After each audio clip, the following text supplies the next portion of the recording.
Yeah. Here we are, finally.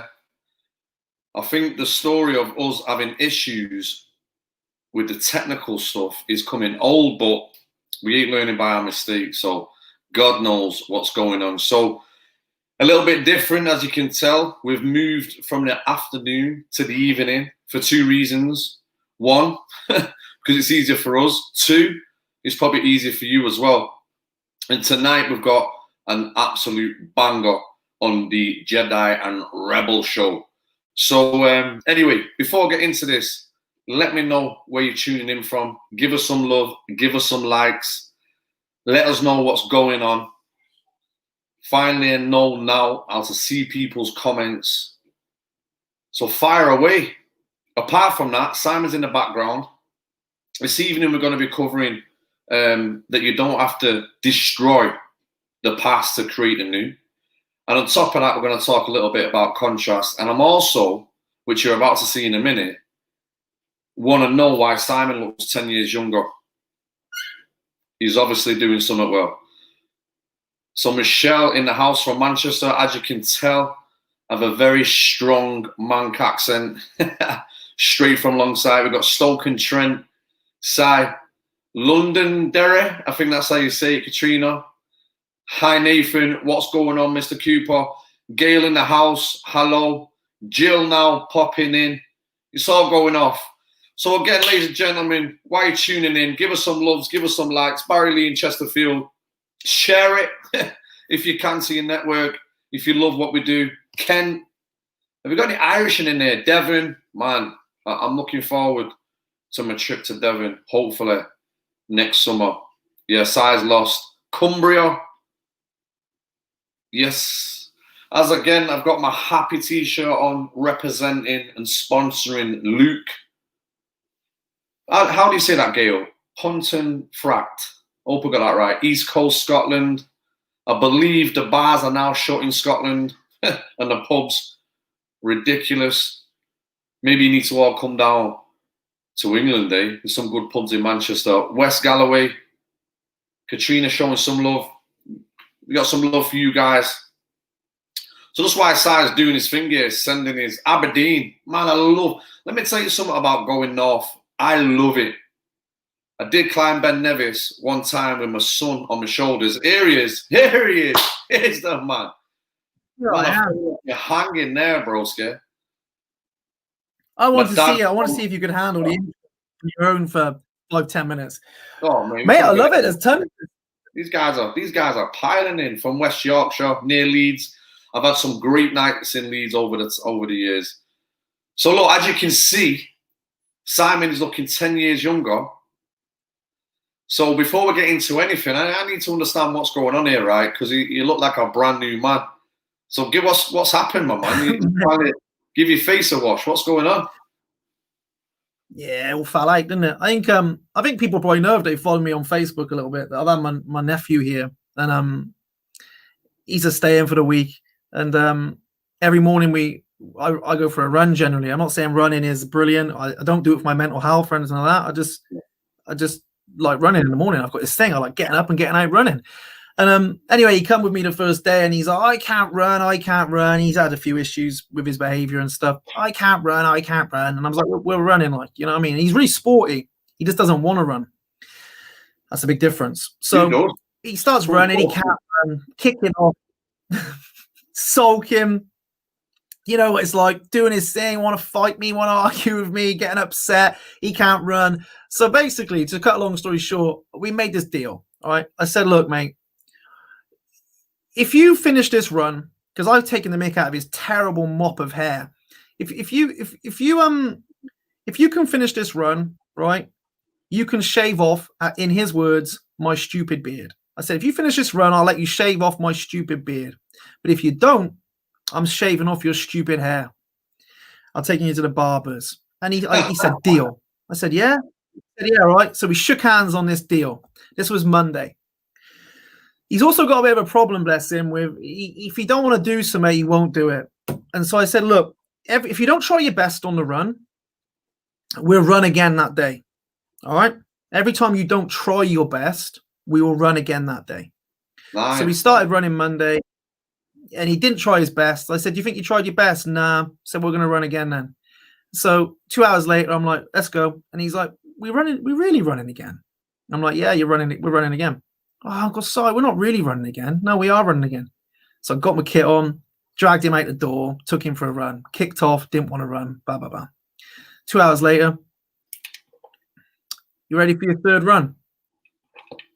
"Uncle Simon, we're not really running 3 times." I said, "Yeah, we are. It's like 3 miles." I said, "You're not really running. You're walking. You're not trying your best. Just try your best, and it's done. It's easy." Yeah. I don't care if you finish. Just try your best. Anyway, so he tries his best. So we don't run that day. He comes in. I said, "Did you try your best?" He said, "Yeah, I tried my best." Tuesday, exactly the same thing happened. Wakes up in the morning, don't want to do it. I said, "We've got this bet with me. You can. I'm going to cut your hair off, or you're going to lose. You're going to cut my beard off. Come on." Anyway, he runs, and he doesn't try his best. So he runs again Tuesday, and he tries his best. So guess what? We don't run. That's it. We do other things. He's been playing the piano. He's been walking. He's been learning piano songs, loads of different things. Wednesday gets up once again, doesn't want to do his best. Sulking. Bad day Wednesday. Anyway, I know it's a long story, but 2 hours later, we're running again. So we're running again, and he's kicking off this time, like big star, bless him. He's not happy. So I said, "Do you think you tried your best then?" "No." I said, "Mate, if you try your best, we don't run anymore." Anyway, he's figured out he's actually getting a bit fitter. He's running more than he was. So he says to me on the way back, we're walking. "Oh, nice, you look good." He says, I'm gonna run it all." I said, "You reckon?" He said, "Yeah, I'm gonna run it all today." I said, "You really?" He said, "Yeah, I'm gonna run it all." I said, "Brilliant." So 2 hours later, we're back running again. And I said, "Come on, let's do it. Come on, let's do it, Anyway, fair play to him, the little bugger. He dug in, and it was hard. On the way back, you could tell. I mean, when you've trained a lot of people, sometimes like, you're working hard. Like I used to train people physically. He's working hard, and I was running with him, and I was like, "Mate, you are working hard." Anyway, mate, he nailed it. He made the run, and he got to shave off my beard, and he got to keep his hair. And the big thing is, the next day, this morning, we went for a run, and he got up. I said, "We're going for the run." "Yep." Ran it all, smile on his face. Wow. And he's learned a lesson, really. I can run. My patience was greater than his ability to test it. He's used to wearing until they can't be bothered. But I was like, "Whatever, mate. I've got the time on my hands. Whatever, we'll keep running." And he learned a big lesson. That's a big difference between can't and won't. Yeah. He's an athletic kid, and he can. He actually ran 3 miles straight as his last 3 miles of the day. He ran 9 miles that day, and it was the last 3 miles that he did straight. And it's not easy in Malvern. It's uphill. It's it's not flat. He's not going to tarmac. And he ran it, and he learned a nice lesson. But what I will say is this, mate. Oh, you learned a valuable lesson. There's a bloke chopping wood, right, that we had to run by. And he'd been chopping wood for like 3 days, bless him. And I think he thought he was hallucinating, because every 3 hours, there was this kid, this bloke running by again. I think he was thinking, that deja vu, because he was chopping the wood. We were running by. Charlie was kicking off like a good one, bless him. I was, "Come on, get on with it," But you know what? People think I'm a bit harsh on him, but I thought that was a good thing. And he got to shave my beard off, and he learned can't and won't are 2 different things. And I was thinking about it. He taught me a lot, actually. Sorry to take over here. I was like, we ain't talk about this all night, because there's a lot of valuable shit here. Because personally, right, I found there's a lot of things I was saying I can't too. What was that? Well, little things like with my own fitness and stuff. I've probably been a bit like, "Oh, I ain't got too much time to train." But then I made time. I made like nearly 3 hours to train a day this week. And I'm not saying everyone can do that. I'm not saying that. No, yeah. What I'm saying is, it's amazing when you find what's important to you. How, it was important. I wanted him to do that run. I wanted him to do it more than he wanted. I wanted him to do it. Because I knew he'd feel this sense of satisfaction from it. And it was good. It was good. I enjoyed it. So I think the advice you give everyone is always good to listen to yourself. And I was like, "Oh, where can I where am I saying I can't when in reality it's I won't? Mm. But Man, then I I love look, that. Oh, Charlie, my man, he wins his he wins the bet, shaves off your beard. The lesson is you look 10 years longer with the beard off, but look more Jedi with the beard on. I ain't coming to Malvern where Charlie's about because I want my ass kicked and not take my beard off because I look like a hitman, a Russian hitman with no beard, you know. It's my day. But listen, mate, man, you said, go on, sorry. I nearly cried my eyes out. I sat there like, hey, what did you do with the hair, man? I bet Milo was like, what the fuck? stuck it on my head. That's what I did, remember. Went to Turkey and got the super glue. But anyway, these guys are tuning in. So yeah, hello, tuning in from everywhere. Hello, everyone. But listen, I just heard some valuable stuff. And hearing Si speak then, we could talk about this all night because how many of us right now feel that resistance, know our capabilities, and just don't do what we need to do? Because that's pretty much what Charlie was doing, is know what he's capable of. Sometimes you need that accountability. And I've talked about this with parents before. I've talked about this with anything that we do, even with Unbreakable, right? Sometimes people need a push and a pull over that line. And that's not, oh, I'm being forceful. That's not, oh, you know, I'm making him do it. And that's bollocks. What it's actually doing is, if you know on the other side of that line is that growth or progression or whatever you want to call it, shit, of course that's worth it. We've all had that in life, right? Whether it's accountability, urgency, whatever. But something key that you just said there, you know, my patience was bigger than his ability. So I'm asking you guys tuning in right now, where is your patience bigger or better in a situation that can progress you forward? Or where you lacking in patience that kills your ability? That's some very, very powerful questions. And again, in a lesson with that, Charlie will remember that. I love that stuff. I love hearing about kids doing that because for me, kids ain't out of comfort zone enough. And the problem with that is when they sit in that hole, when they sit in that stagnant water, they start to become stale. And there's a difference between being stagnant and being stuck. You know? So, you know, Charlie broke through. He was great in his current reality. He's had new experience. He's seen his capability. You know, to know then, you know that his capability has gone through the roof, or his belief has gone through the roof, or that bullshit story has gone through the roof because his last 3 mile out of 9 mile was his best. Yeah. Yeah. And what happens when you do your best? You know, I think we're lacking it from a society. We lack the effort of doing our best. And this is what I say to my son all the time. Listen, son, there is no loss. There's never a loss. If you look in the mindset of a winning mentality and a lesser mentality. And that's not always saying that he's going to win. But when you have the desire to win in your heart, whether you win or lose, it's irrelevant because it's the emotion that you become away rich with. When you have that winning mentality, even against all odds, you will still progress. And this is what needs to be installed in kids. There's too much of this shit going about where kids, you know, let's not celebrate him for coming first and let's cheer coming last. No, there's nothing wrong in coming first and last. It's as good as each other. The kid wins because he's having ability or he's trained or he won that day. But the kid that come 10th or did come last, there's a lesson in it, a valuable lesson that can grow. And I've seen kids, teams, footballs, boxers, you know, they're great, they're winning all the time. They get that one loss, shit, they ain't got no resilience. You know, when I see kids, teams that have been lost, that they've had it at the bottom, I'm a diamond in the rough. I know that for a fact. I have that ability into the resilience. So how would you have resilience if you don't have this stuff? So, I mean, that's a phenomenal result there, my man. Honestly, man, it's really lit up my heart and, you know, have the beard as well. Happy days. I think, thing is, though, anyone watching this, who follows us for all the stuff we do in mindset and things, it's coming down for two things we're going to talk about. But I think most people, we lack patience with ourselves. I always think that. What would happen if you were just a little bit more patient with yourself, patient with your results, patient with your progress? We're in a rush. We're in a rush to get everywhere, and subsequently we get nowhere. Yeah. You know, pinball. We just keep pinballing back and forth. We expect perfection. We do nothing. We expect perfection. Most people, patience is a skill. And I think if you can cultivate patience with yourself, as long as it doesn't turn into tolerance, that's very different. But patience Talk about that a little bit, Si. Talk about tolerance a little.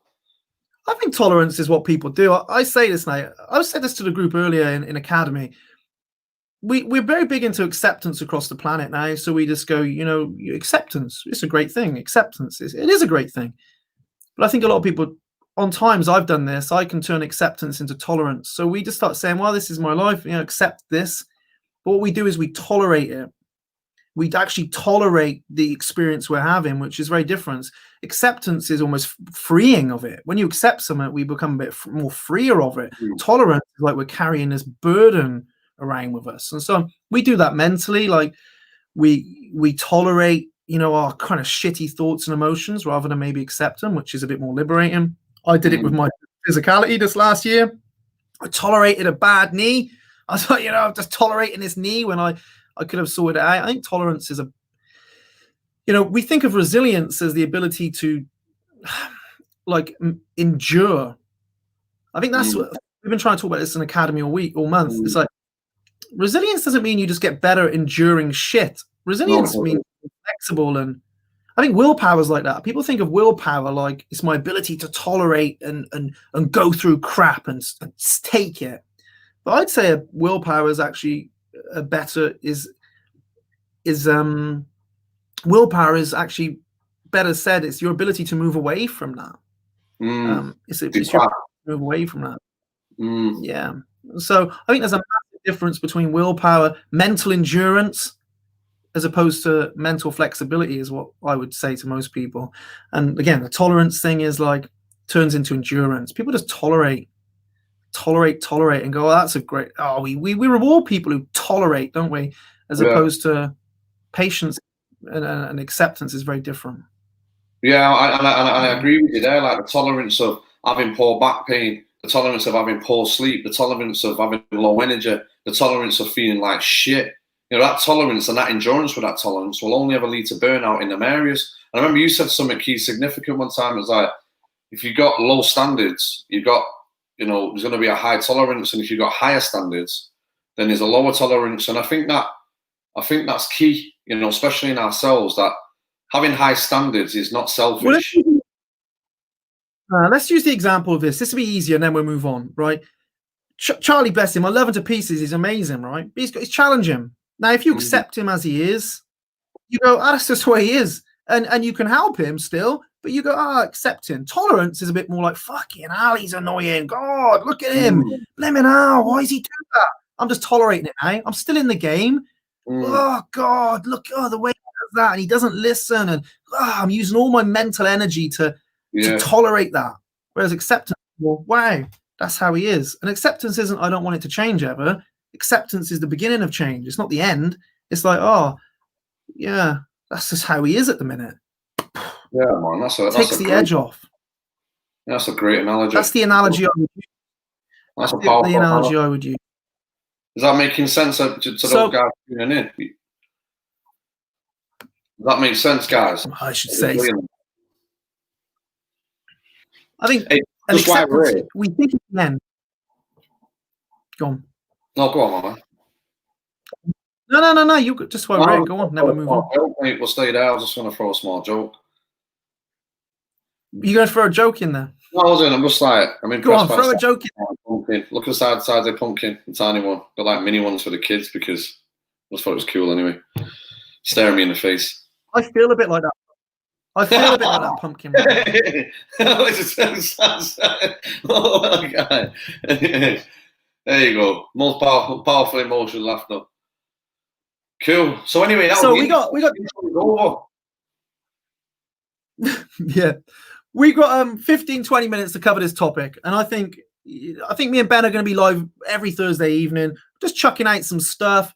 We'd always appreciate you to engage and like it and share it and get involved. And, we'll keep updating you on the work we're doing inside of Unbreakable. Ben's working inside of Unbreakable now, which is incredible for us.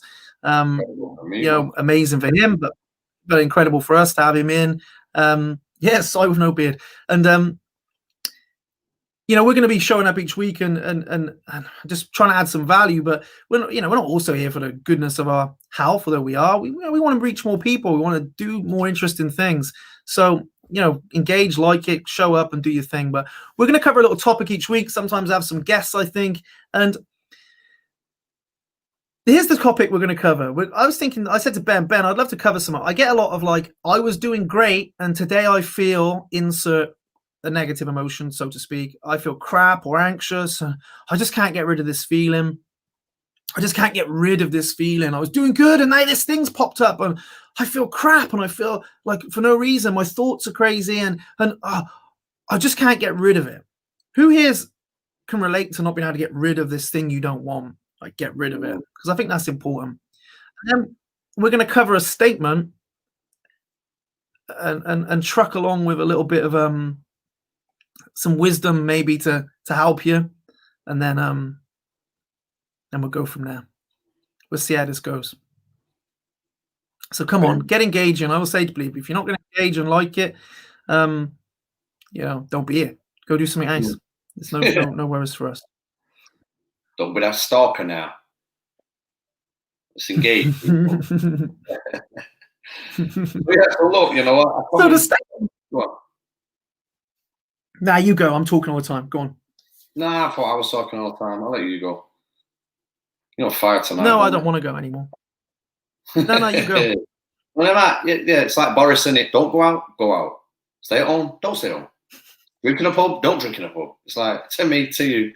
So look, what, you know, something that we see a lot of is people think, especially with past experiences, that this thing needs to be fixed or destroyed or understood in some way. And really, that's, you know, we get that and it kind of plays a part in it, but it's not the case in progressing because, well, for many reasons, right? And first one, the fundamental, today, just let me tell you a story how this will lead into it. I watched the old Ghostbusters, right? Don't know which one it is. It's the one with the slime. I've actually recorded this because I thought it was brilliant. And I can't remember what they're all called, but you know, you remember them actors. I'm sure everyone remembers the Ghostbusters actors. But they're in the kitchen. They find that pink slime, right?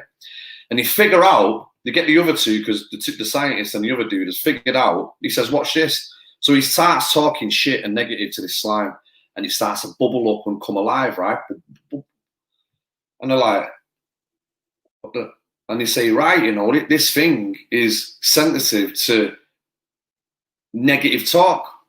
That's how it grows. I was like, shit, ain't that true? Right? What we focus on grows. But then they come up with the idea and go, whoa, 1 minute. What happens if we speak nice to it or whatever? If you've seen it, you know what happens. It's not about making love to this slime. Don't know why they would put that shit in there. But anyway, they put it in the toaster and I think they put Marvin Gaye on. Hey, and this toaster starts floating about and boom, 2 pieces of toast come out. And I was like, God damn, now look at that. And you can look at that for emotions, right? I'm not saying emotions are bad or negative or positive. But the fact is, what you focus on grows. So to start this off, if we're all constantly, you know, I spoke about this with mental health awareness coming up on day tomorrow, which they've got the kids doing, and I ain't got no problem with that, right? But I did get questioned this while ago and said, what should we do about mental health awareness? I said, first off, stop talking about this shit. And they're like, whoa, you know, we're supposed to talk about it. And I'm like, yeah, to a degree. If we keep talking about this and lighting it up, and talking about it and lighting it up and talking about it and lighting it up and keep revisiting, it becomes so much reality, it becomes so much absorbed. Ain't no good gonna come from that. There's a sequence that comes after this. There's a strategy, there's a step, there's a process, there's things that need to happen from the awareness. Awareness is key.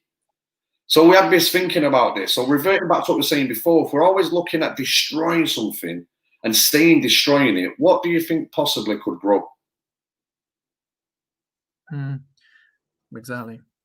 I would say talking about things is like you said, is good. But if you keep talking about the problem, you get more problems. I mean, like, it's time to start talking about solutions. It's time to start talking about what you want. If you talk about what you don't want more than you talk about what you want, you're going to experience more of what you don't want. I just don't get it. I look at this industry that we are part of. I love it. I do. And I love what we do. And I think we get to impact hundreds of people a month, over 1,000 people a year at the minute. We're doing great things. I'm not just saying that to blow our own trumpet. We really are. We're looking at doing stuff with kids. We've been asked to do stuff with kids because people know we have a system that works, and that's great. But I think what drives me insane is people keep saying what you focus on grows. They accept that. It's like what you focus on grows. What you place awareness on will grow. Fact. then that's great. But then we've always got our awareness on the problem. So it's like, well, does that? Oh no, it doesn't apply to that. It does apply to that. There's a time for talking about what's wrong, and people love strategies and stuff until they don't think it complies anymore, and then they're like, oh no, it doesn't apply to that. No, it does. It's a fundamental law. What you focus on grows, and so if I keep focusing on what's wrong, it grows. It grows more and more and more, and you'll never get to the end of that rabbit fucking warren. You know, you can find millions of reasons. So if you wake up and you feel off and stuff, the more you pick it up and try and find reasons why, the more reasons you don't find. Exactly. And all that time we're focusing on this, we're missing focusing on what we could be doing. And I think that's, you know, I read a quote and it was basically the following: you have to destroy the old to create the new. And there's something fundamentally wrong with that quote. You have to destroy the old to create the new. And the reality is it's the wrong way around. And it's you have to create the new to destroy the old. Exactly. And it's a bit like saying I'm in a relationship I hate. You know, I've got to destroy that before I find one I like. Why don't you just find one you like? Why don't you just find one you like? No, I've got to destroy this one first. Destroy the very souls of this. Nah, just go find one you do like that you want to be part of. Like that's a simple analogy, but it complies. And so we keep fighting, and people are exhausted. And you talk to people, and people relate. I'm exhausted from fighting my mind. Well, stop fighting. Stop fighting. Fighting and micromanaging is fucking exhausting, especially to the mind. You know, I think the brain takes up 25% of your energy, and what Si said there is critical. What you focus on grows, with a side bit that says create new to destroy the old. Like, you don't get a new phone and it goes destroy all your fucking apps. It goes, I'm going to update them and create some new. And that's pretty much the same standard, right? Now, there is a point in looking at past things. Of course there is. There is a point in talking about things. But we've had, you know, umpteen people, well, hundreds of people, thousands probably between us that are like, yeah, I've been doing this and it's therapy. Not discrediting therapy anyway. But fuck me, for 9 years I've been talking the same stuff and you're still talking about it. Well, why? Why? And here's another thing. So we were speaking to a lady the other day, and she was like, emotionally, she was in a bit of a state, right? And she says, I'm just really concerned in this situation with COVID. You know, I'm watching the news 24/7. She said, Ben, I've heard you say before, stop watching the news. She said, can you explain why? And I said, yeah, of course I can. I said, I'll simply put it, emotions are feedback. So if you're constantly viewing the news, emotionally, you will get that feedback, and that's quite natural. That's why I say there isn't no negative or positive. It's quite, you know, for me, it's challenging to watch the news. So if you ain't got no defense, if you ain't got no firewall, if you ain't got no skill, no adaptation, no ability to not be able to know that you're in there, then that's it. You know, not only are you training the mind and the brain and the emotion to take this awareness and emotionally feedback from something that could possibly be scary. Now you've set off the security alarm in the mind and the heart to go looking for that shit everywhere, all day, every day. So, and another analogy of this, I think it's called the reactivation system, is it? Without a tongue, sister. I can never say that word. But when you buy a red car, you always see a red car, right? You know, like if I see a Liverpool shirt, sorry, another analogy, you know, if I feel like everyone's a prick, then I want to see everyone's a prick. You know, if I've got love in my heart, how do you think I'm going to see people? That's a very distinctive line. So, you know, measuring that, going back to what I was saying before, which was a great skill that Simon, you know, coached me, is yes, we need to look into the past to some degree. Yes, there's a load of lessons there. Yes, there's a load of gold. There's no gold at the end of the fucking rainbow. You fill that pot on your journey. And, you know, you can measure backwards to aim forwards. Imagine that as ability. Imagine that as skill. And we've always done this, you know, when you touch something hot as a kid, boom, that thing registers as a gnat, hot things hurt. You've got that skill for the rest of your life.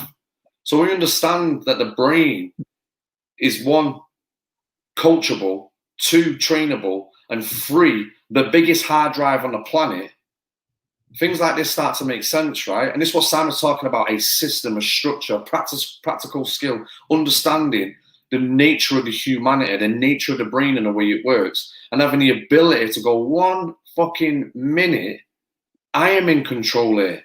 I am the master.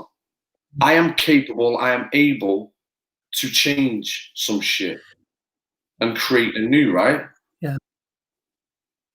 Yeah, I think so. And the other thing to touch upon with this stuff is on this thing of waking up and feeling how you don't want to feel. I think, I think all of us have probably been taught sometimes that emotions are good or bad. And so that's what we try to teach people, isn't it? It's like, although we say it's okay to feel not okay, for example, it's okay to not be okay. It's okay to be sad. We also make it like a bad thing. Like, you don't want to be it. You don't want to be it. And it's okay, but you don't want to be it. It's okay to be anxious, but you don't want to be anxious. You got to do something about that.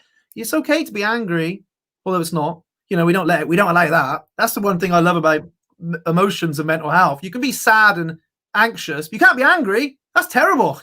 Oh, no, that's not okay. It's not okay to be angry. Here's the fucking thing. I think emotions are emotions. And actually, contrast is part of life. We've tried to remove this. Sometimes I feel stressed. Sometimes I feel anxious. Sometimes I feel angry. Sometimes I feel overwhelmed. Sometimes I feel frustrated. Sometimes I feel nervous. But it's our relationship with the emotion that causes the most problem. If I'm like, I feel anxious. Why do I feel anxious? I shouldn't feel anxious. Anxious is bad. Anxiety is terrible. Then I've got this relationship which is, get away. I don't want you.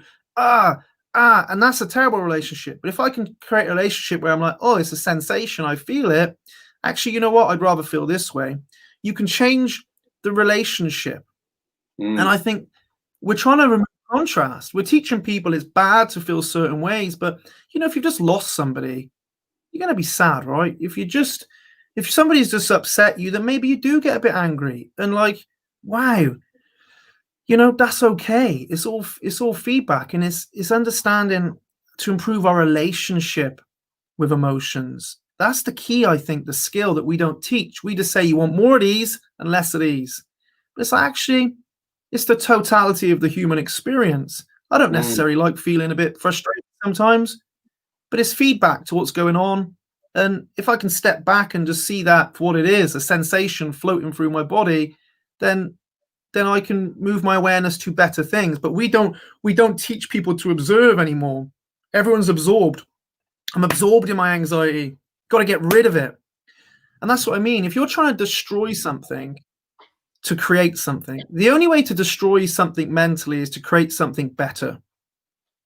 Otherwise, you keep using the same thought processes. And so I think creation is the ultimate form of destruction. And I think that's the key for all of us, is what can we put our energy into? But actually stop putting our energy into destroying what we don't like. You can see that on your Facebook feed. A huge amount of people spend their working day destroying the things they don't like about life. That's not the same as campaigning for what you do like, for what you do want more of. We all have to take a stand. But if you spend the majority of your life destroying what you don't like, you're not building anything. Same mentally, same emotionally. And so I think for most of us, we've probably been taught stuff like that. Like, it's not bad emotions. It's maybe useful emotions. Is it this useful at this point?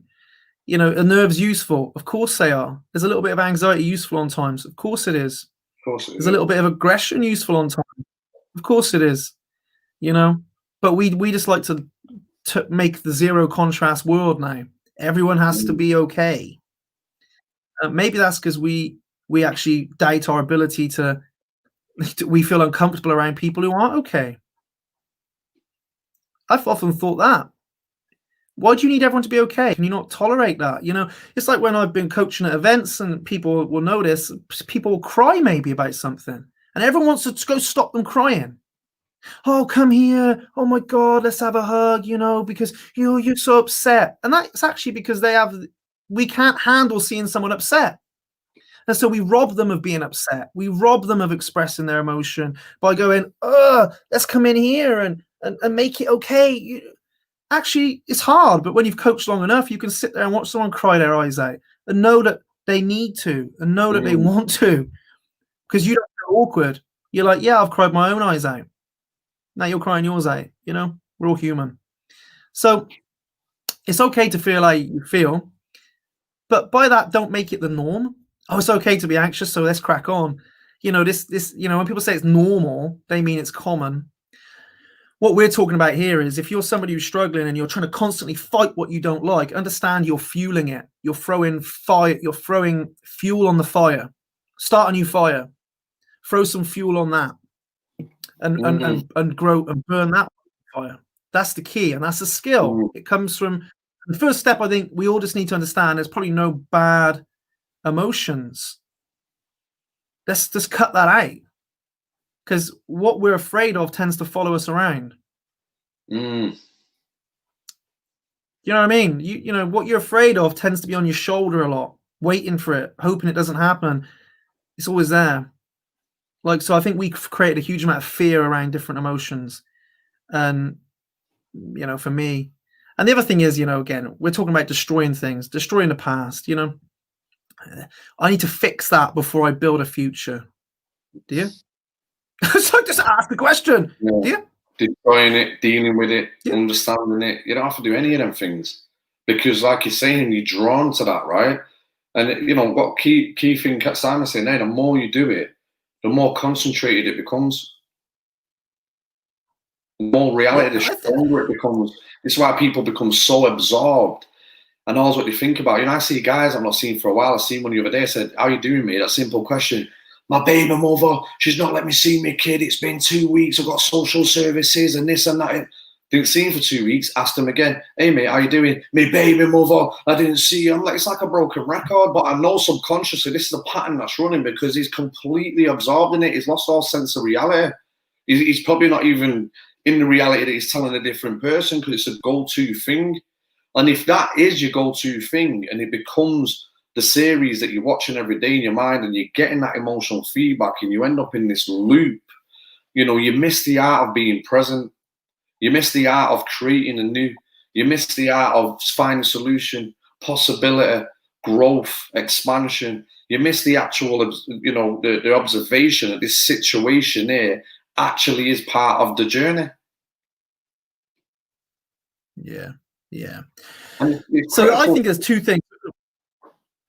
Yeah, when people talk about, I don't feel like when we get caught up in how we feel, it's because we're trying not to feel something, and trying not to feel something is not the same as trying to feel something.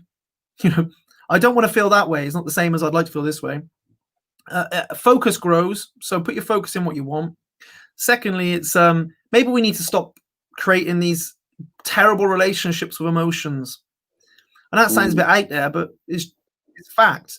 The moment whatever you create a huge amount of fear around, you store a lot of energy around, you will experience them. And I think that's really important to understand.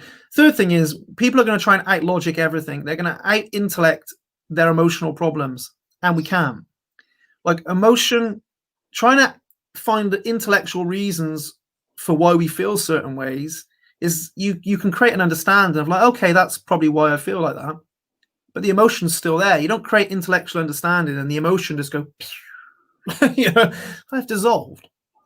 And that's, again, a third thing I think everyone needs to start getting hold of is actually, you know, maybe we're spending too much time in our minds, not enough time in the heart of things.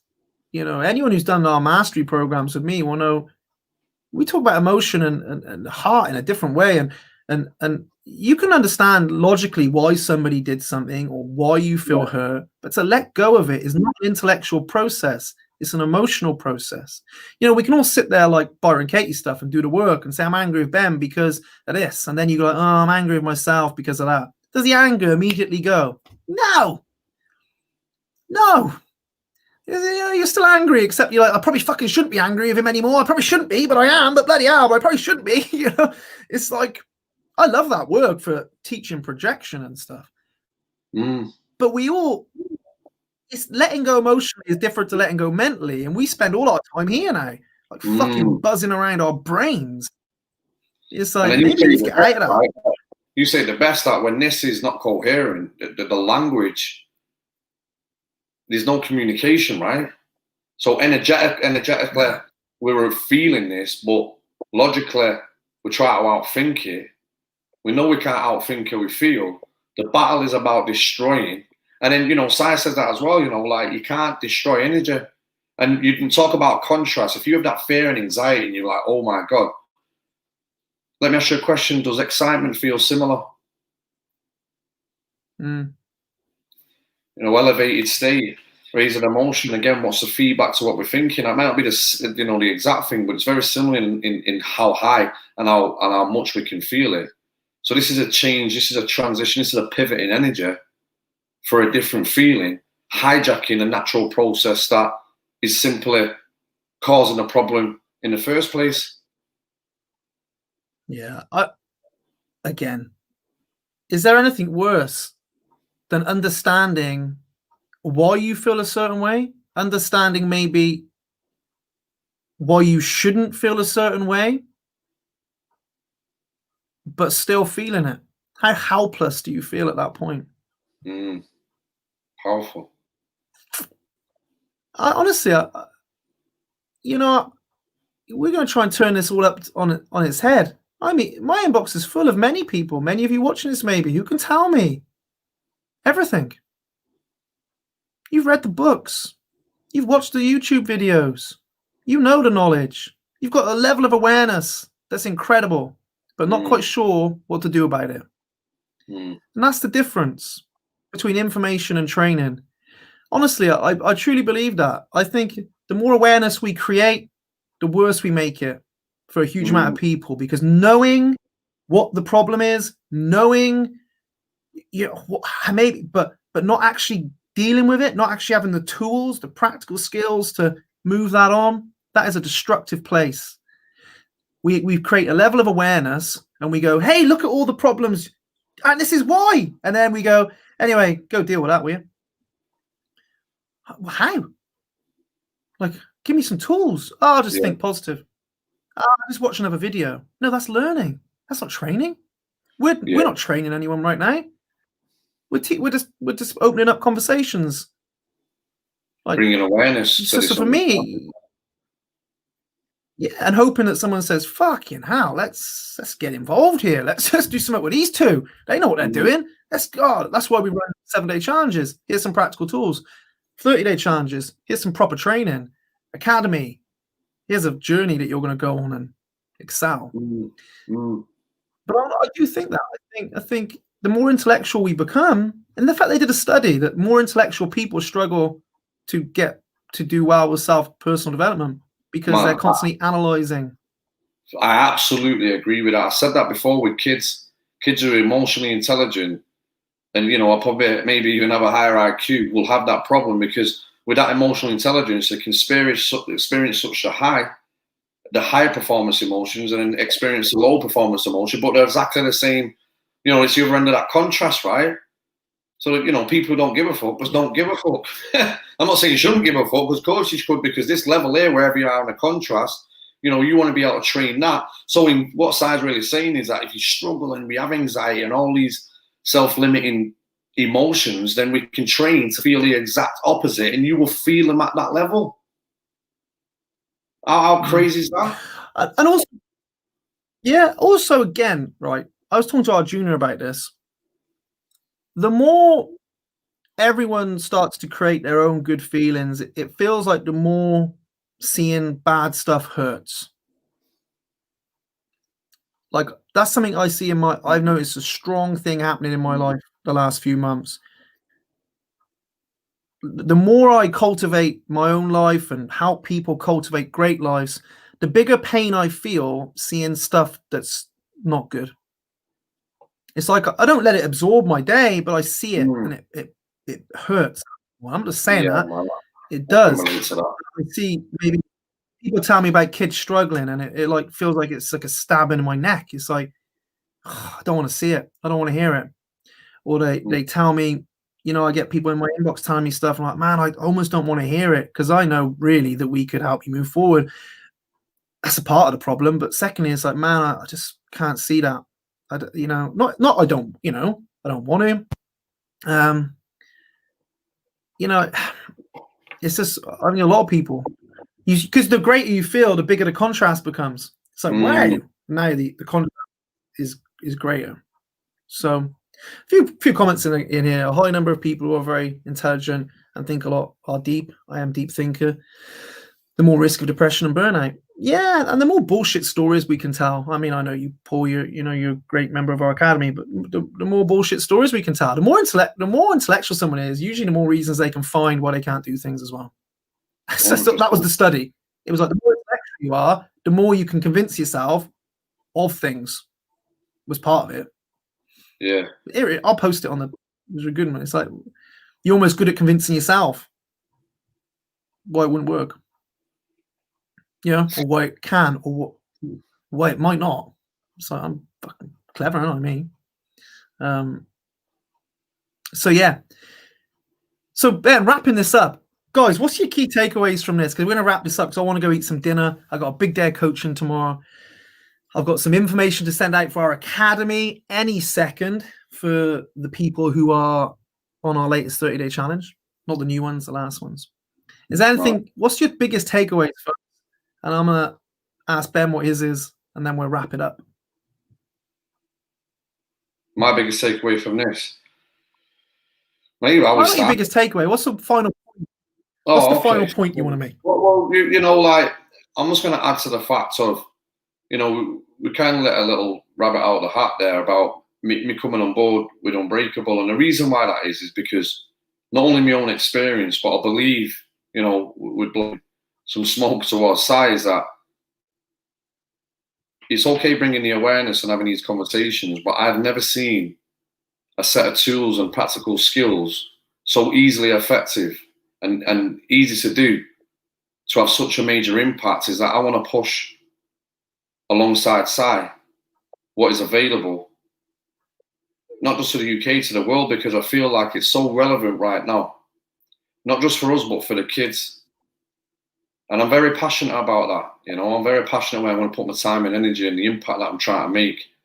And honestly, you know, coming on board's been a massive achievement, but seeing with my own eyes already the results that people are getting, especially in the last 7 days going into the 30, it's a responsibility that I take very seriously. And it's, you know, it's a partnership that is absolutely going to save lives. And I take it very seriously. So the point I'm saying that is, I think we have like 3 or 4 spaces left on this next 30, right, Si? And if you're at that point that a lot of this is making sense, and you never mind you're coming away from here feeling inspired. If you come in here every week and feel inspired, and then go back to feeling like shit, and then come back on here to feel inspired, this is what none of this is about. We're actually doing you a disservice. A disservice, you know. And it's not about coming to taking action with us. It's telling you to find the new skill set, the training available, and maybe it's not with us, to move forward, because there's a lot at risk. And what Simon's saying there about, you know, the pain that we feel and the contrast and the awareness that we've got right now, especially with what's just happened and the pressure that is on people, you know, I feel that pain. And was only, you know, sent a message to Si yesterday with some of the stuff we're getting about kids, right? And the heart bleeds because we know we can help them. And it's really painful to see, but it's purposefully what we're doing. So, you know, the point I'm getting across is this is available, it's ready. And if you're at that point, then it's non-negotiable. The greatest investment is yourself, you know. So on top of that, make sure you share this message, like and share it, contribute what we do, because that's not about just helping us. Right now, more than any time, people need a sense of community, a connection. And that's what we're trying to provide more than anything. And that connection and community is important. Without it, people just whittle away. And that for me, it keeps me up at night. You know, it's not acceptable, and I ain't gonna sit by the waistline and let that happen as long as I've got, you know, heart beating and breath in my lungs. So that's where I really want to turn off on tonight's time, man. This is serious in what we're doing, and help us doing what we do. Yeah, definitely. What was I going to say? What Ben's has spoke about, I think there's not 3 places there. I think there's 2 or something. But for information on our 30-day program, you either need to hit Ben up if you know him, because Ben has the ability to deal with all that, or to hit me up, you literally need to comment on here, #Unbreakable. And what that will do is will send you a message and it'll send you the information. Like, no shit, for the 30 days, #Unbreakable. And you'll get the information straight to you. Very, very important. Okay. Until then, folks, it's been a blast. I'm out of here. Ben's out of here. We'll rock up next Thursday. I don't think we'll be as long next Thursday. We're in 50 minutes. They're normally going to be half an hour. That's the deal. Half hour in, out, impact. We've been saying this for 20 episodes. We love what we do, right? Shit. Impactful. You know what I mean? Impactful 30 minutes. But until then, folks, have a great Thursday, and we'll catch you soon. Peace.